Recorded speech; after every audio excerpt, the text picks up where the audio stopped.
திருச்சியில் வைகோ தலைமையில் சமத்துவ நடைபயணம் தொடங்கியுள்ளது. இது தொடர்பான தகவல்களை தருவதற்காக செய்தியாளர் இஸ்லாம் இணைக்கிறார். இஸ்லாம், இந்த நடைபயணத்தில் எத்தனை பேர் கலந்து கொண்டிருக்கிறார்கள்? கூடுதல் விவரங்கள்.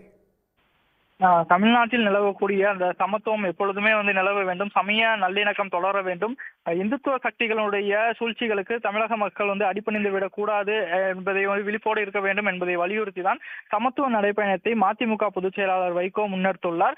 இன்று அந்த நடைப்பயணம் திருச்சி தென்னூர் உழவர் சந்தை மைதானத்தில் துவங்கியிருக்கு.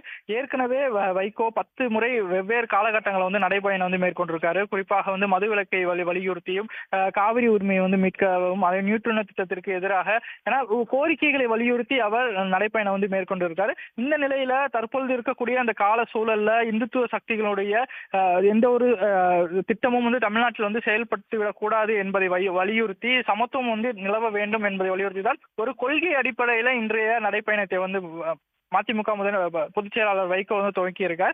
முதலமைச்சர் மு க ஸ்டாலின் நேரில் இந்த நடைப்பயணத்தை துவங்கி வைத்திருக்காரு.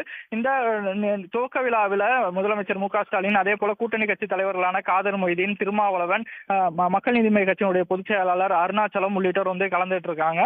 இப்ப இந்த நடைப்பயணம் தற்பொழுது திருச்சி தென்னூர் உழவர் சந்தை மைதானத்தில் துவக்கி இருக்கு.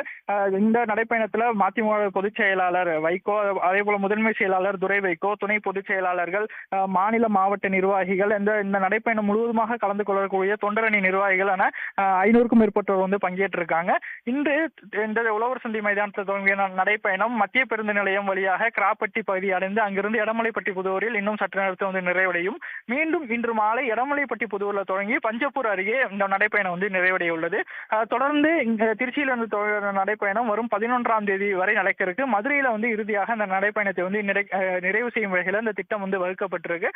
இந்த நடைப்பயணத்தை பொறுத்தவரை வைகோ செல்லக்கூடிய இடங்கள் எல்லாம் இந்த சமத்துவத்தை வலியுறுத்தியும், சமய நல்லிணக்கம் தமிழ்நாட்டில் தலைத்தோங்க வேண்டும் என்பதை வலியுறுத்தியும் அவர் பிரச்சாரம் மேற்கொள்ள இருக்கார். அதே போல வரக்கூடிய தேர்தலில் திமுக மீண்டும் ஆட்சி அமைக்க வேண்டும் என்பதை வலியுறுத்தி அவர் தேர்தல் பிரச்சாரத்தை மேற்கொள்ள இருக்காரு.